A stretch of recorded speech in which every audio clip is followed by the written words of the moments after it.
All right, hello and welcome to another Expert Inside interview. My name is John Golden from SalesPOP, online sales magazine and Pipeliner CRM, joining you as usual from a sunny San Diego. And today I'm delighted to be joined by Ben Reinberg, who is literally just up the coast in an equally sunny Orange County in Newport Beach. How are you doing, Ben? John, thank you so much for having me today. What a privilege to be here and to be with you, and look forward to adding a tremendous amount of value to you and your audience. Yeah, thank you. And Ben is visionary founder and CEO of Alliance Consolidated Group of Companies, helps investors and business owners achieve the American dream. Highly regarded among his peers as a towering figure in the realm of commercial real estate acquisition and investment. And what we want to talk about today is what's behind you there on the wall is the background is your book that was released March 25th. Is that correct? Yeah, that's correct. Yeah. And we're going to be having a big event on August 5th with the book release as well. Excellent. And the name of the book is Hard Assets and Hard Times for Hard Money. Mhm. And I wrote the book a little over a year ago. It took me about a year to write, John. And what was the genesis behind it? What drove you to write this book? Well, I wanted to write this book, John, because every day I'm asked to look at someone's portfolio Mhm. and give my feedback on an investment. Or I get asked every day, how do I invest in commercial real estate? How do I invest with you guys? How do Right. I learn the business? How do I invest passively? And how do I build a hard asset empire? And so Mhm. I said to myself, I said, instead of these questions for the last 2 or 3 decades, I've been in business for 32 years as a principal. I said, I think it's time that we write a book. I think Right. it's time that we create impact and that we explain to people how I was able to build a hard asset empire Mhm. and how my peers and colleagues do. So I kind of took my gray matter between my ears, Mhm. met with some of my colleagues and took some feedback and said, all right, I think we need to do this. And I did it. And I said, we need to go a level deeper. We got to create a hard asset empire blueprint. Right. So if you go on my website, benreinberg.com, you could download it for free. And what the blueprint is the basis of the book. And so when I was talking, and we're a huge medical office owner, one of the leaders in the United States, besides multifamily, Mhm. industrial, retail, et cetera. Hard money lending is some of the other things we do at Alliance. Right. And most people don't know how to build generational wealth. Right. And I said, well, the reason why is they don't understand assets, they don't understand money, and they don't understand time.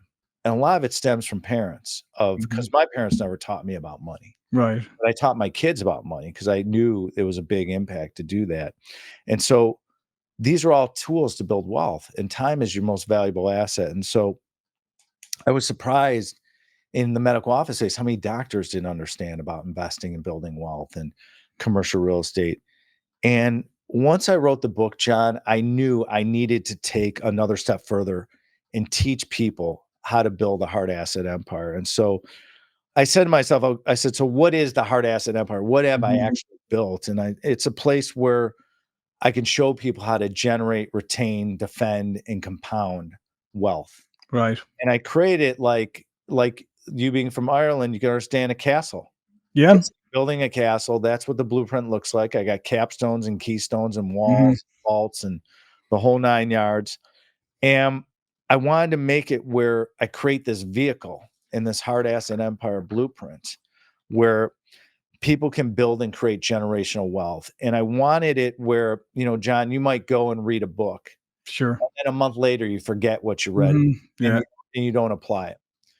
This book is evergreen. You could pull it off the shelf anytime, any day of the week, any month, and look at it, whether you're Ben Reinberg, who was just getting started 32 years ago, to a billionaire who will Mhm. look at it and say, you know what? I got to look at my family plan. I got to look at my business OPSEC plan. I got to deal with estate planning and asset protection, Mhm. concessions, and succession plans, and all these things. And do I want to donate to charity as I get older? And what do I? Right. So we talk about all these things. Yeah. And in the book, not only am I giving lessons, because the book is not about me. It's not my story. Mhm. It's Sure. not a Ben Sure. Reinberg saga. I didn't want that. I wanted it to be where I'm going to help you build a Right. hard asset empire, and I'm going to give you lessons that I learned along the way, my war stories, so you Mhm. can learn from it. It's real authentic, and Yeah. so I wanted that, and I wanted it so everyone can learn from it and create this impact of I can do it too. Because a lot of people, John, ask me like, "Well, I have no money, Ben. Right. Okay, I'm not in your situation, Mhm. but how do I invest in assets?" It doesn't matter who you are. When I was younger, and especially is we went out and raised money and used Mhm. other people's money to buy assets. Right. If you have no money, even if you get $100 a month in disposable income and you're employed, use that to invest. Be smart. You don't Right. have to go out drinking with your buddies. Mhm. Show me your friends, show me your future. If you're serious, use the dollars to invest to start building your hard asset empire. Mhm. And so it's all about priorities. Yeah. So one of the things, Ben, is a lot of people look at macro trends or pick up their news off of headlines and stuff, and so they would. So say somebody listening would say, "Oh well, commercial real estate, but isn't commercial real estate not the greatest thing to be in now because they see empty offices and all that?" But they don't understand the breadth of the portfolio. Yeah, I mean, they don't understand that commercial real estate is a marathon game. Hmm. It's not a get rich quick. It's how do you build wealth? Right. Hard assets, every family out there, and I learned this as a young man, especially in Chicago. You look at the Crowns, the Pritzkers, the Zells of the world. They've all done it through hard assets. The most wealthiest families in the United States have hard assets, and that's how they built their empire, and that's what I show. And so what's interesting is you look at this and you say to yourself, well, yeah, commercial real estate might be tough. There's a lack of liquidity in the market with lenders. Values have been compressed. Hmm. Commercial real estate's all about the ability to hold. And Right. guess what? There's going to be a tremendous amount of buying opportunities in this market. There's trillions of dollars of loans coming due in 25 and 2026. That this is actually the best time to get into commercial real estate. It's the best time to invest passively in what we do in Alliance as well. And so when people make that comment, it's because they don't know. They Yeah. don't understand the asset. They don't understand how the game works. That's why I'm here to teach it. I'm here to teach how to build a hard asset empire. And what's nice is I said, after I wrote the book, I said, John, I want to go a level deeper. Okay. The book is very visual and actionable. Okay. But I said, let's teach courses that bring the book to life. So after you're done reading it, you could take the 4 courses: core foundations, incremental growth assets, legacy and vision planning, and advanced strategies. And what I'm going to teach you is you're going to learn resilient cash flow strategies. You're going to learn investing in stable market opportunities. And I'm going to show you how to personalize and build your own hard asset blueprint. And so there's no doubt in my mind, and I can tell you from personal experience, how I built my empire is through hard assets. There's no better asset class to me than hard assets. And there's different types of hard assets in the world. Hmm. But what I teach in the book is invest with smart money. And people are like, well, Ben, what is smart money? Okay. Smart money is, first of all, you want to be smart when you're investing and growing your hard asset empire. I am a commercial real estate expert. That's my niche. I'm Hmm. not an expert in crypto. I understand it. I went on the learning curve, or all these others, or artwork, or whatever, stocks, bonds, you name it. Hmm. Certain other businesses. But the bottom line is I invest with smart money. So that means someone that has a track record, been there, done that, has an expertise. You might be an expert in technology. So I'd invest with you. My point is I invest with people that are up on the learning curve, have a track record, and that way I can focus on my niche, which is commercial real estate. What Right. I see is too many people, when they start investing, they go on this learning curve. They got to learn everything, right? Right. And the problem is they're not centric in what Mhm. they do, and their career suffers. So what Right. I advise people is pick your niche, whether it's real estate or whatever you're doing. I don't care if you're a janitor, Mhm. still invest in smart money and invest a little bit over time and invest and diversify as well. Yeah. And I teach all this, and people say, well, I don't have enough money. And you do. First of all, you use other people's money. You can invest any disposable income. I don't care if you have $20, $50, get started, pull the trigger. And Mm. that's what I tell young men and women that are looking and ask me for advice is just get started. Right. Yeah. And obviously it's never too late to start. And one of the other things, how much is technology starting to impact and play in your space now? Well, first of all, it's a great question because I gave a speech on this a couple months ago, and commercial real estate is always slow to adapt new technology. Mhm. But what we decided about a little under 2 years ago was to get heavy into AI. And the reason why is I realized that it's no one in commercial real estate is getting into AI. We realize that we're a relationship driven industry, and the Right. complexity of deal structuring makes it hard to adopt new Mhm. technology.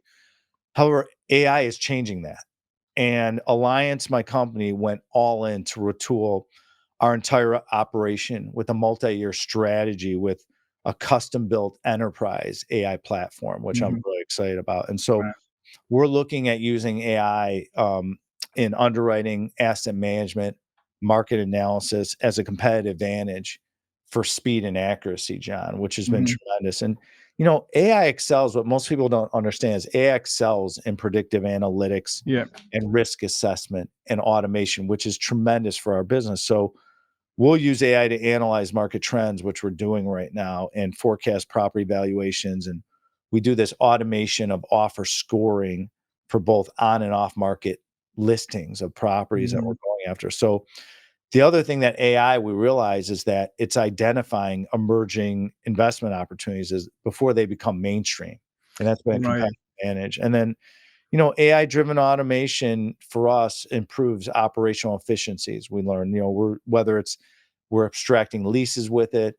We're doing a tremendous amount of maintenance schedule for property management. It had a huge impact on property management and tenant screening. And all this does is it saves time. But the beautiful thing is it reduces areas. And so we had to, it's interesting when we adopted AI, people thought, hey, am I going to lose my job? Right, right, right, yeah.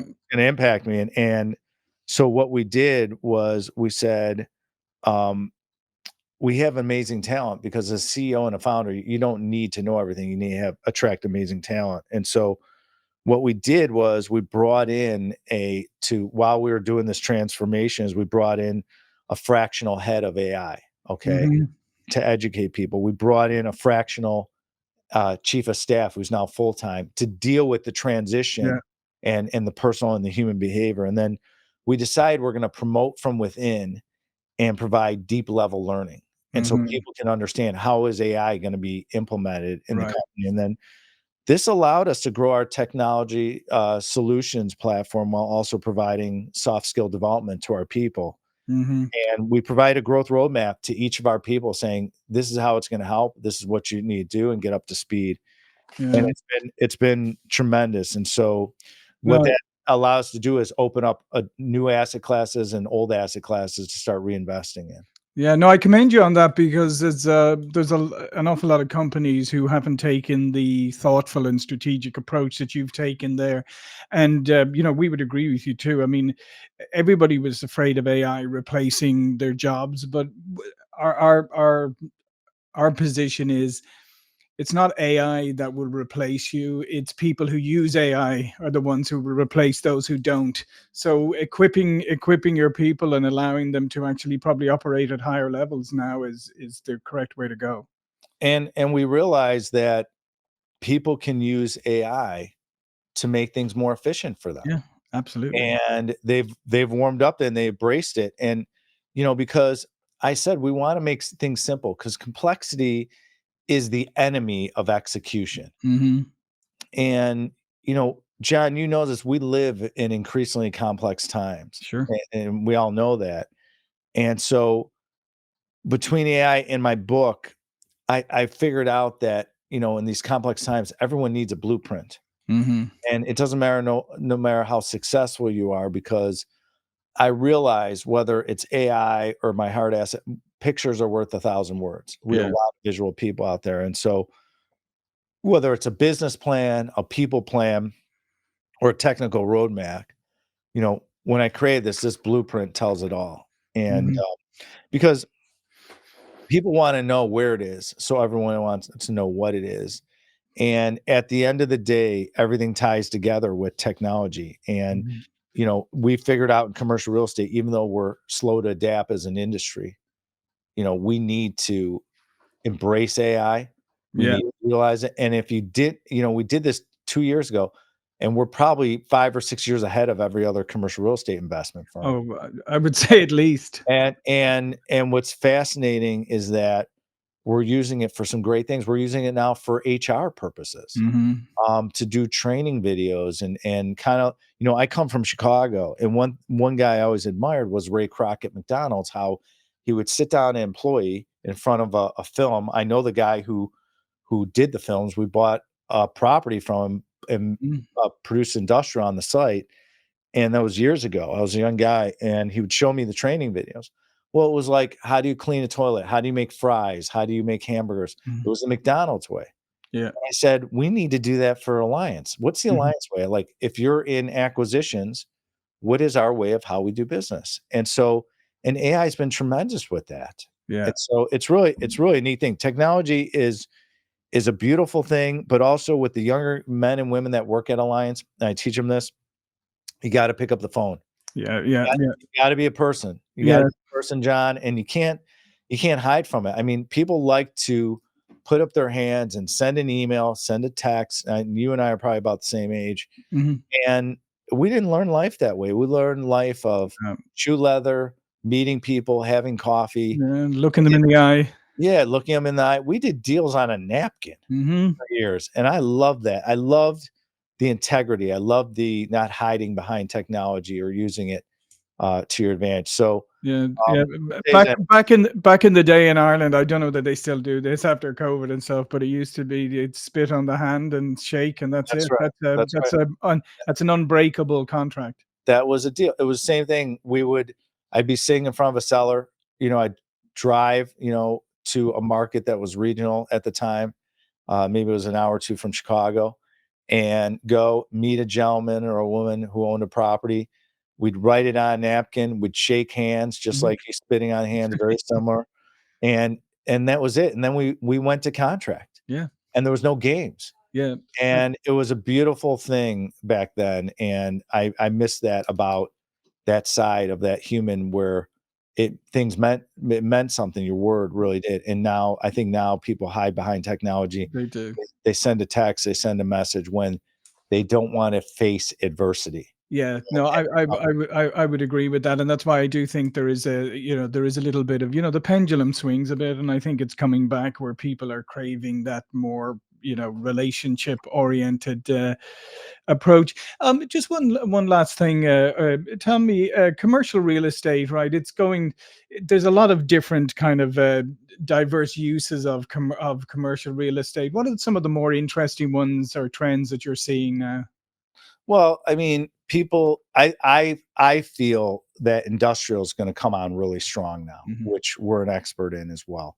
Retail is gonna come back, I feel. Um, Multifamily will start producing great returns soon. It's why we opened up a division. We think there's gonna be great buying opportunities. Self-storage, people are moving, people Mhm. need storage. There's a lack, so that's a good asset class. Mobile home parks are big. People like that. There's a whole class of people that live in them. Yeah.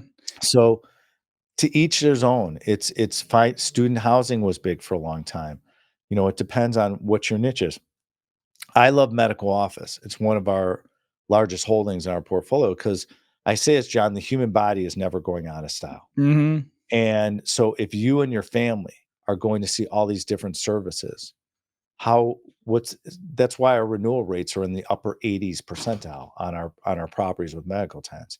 They invest significantly, they serve a purpose in the community, they're branding the location where they're at. Mhm. Last thing they wanna do is move, as long as Yeah. you take good care of them. So, that's a beautiful thing when the human body is a foundation of your tenants, but also, and it never goes out of style, but also the reality is behind that is that it's pandemic and recession resilient type real Mhm. estate, which is great. So I love medical office. It's a wonderful asset to invest in. Yeah, and a lot of and people are very popular now. Obviously, those walk-in clinics and things like that. Where people don't want to, trek to a big hospital and sit in waiting rooms. Yeah, I mean, urgent cares everything's more convenient now in healthcare. People are getting more plastic surgery than ever. Mhm. And so another niche that we do for one of our funds is veterinarian properties. We realized 10 years ago that veterinary properties are very comparable to medical properties, and more people are having pets. And what's interesting, John, it goes beyond just dogs and cats. Yeah. People, reptiles, people are owning horses and cattle. The list goes on and on. It's incredible. Yeah, no, I was very, we always laugh. Anytime you have pet owners together, everybody laughs that you drive past a veterinary office and you get a bill for $800. So it's Yes. it's a great moneymaker. Yes. Yeah. Absolutely. Well, listen, Ben, this has been fascinating. All of Ben's information will be below this video, but I would encourage people to check out the book. And as you said, on Ben's website, which will be below here, you can get the blueprint and read the book. And obviously, I would encourage people to go get the book because, as you said, it's never too late to start building your hard asset portfolio, right? It's never too late. Just get started. The book is very visual and actionable. And if you want to take it to another level and bring it to life, you could take the courses as well and really enhance your skills. I'm here to help you. That's why I wrote this book. And it's never been written before, this type of book, and either has the blueprint. And so it's a very unique proposition to learn, how do I build a hard asset empire? Fantastic. Well, listen, thanks again, Ben. Thank you for watching and listening. And I will see you all again very soon.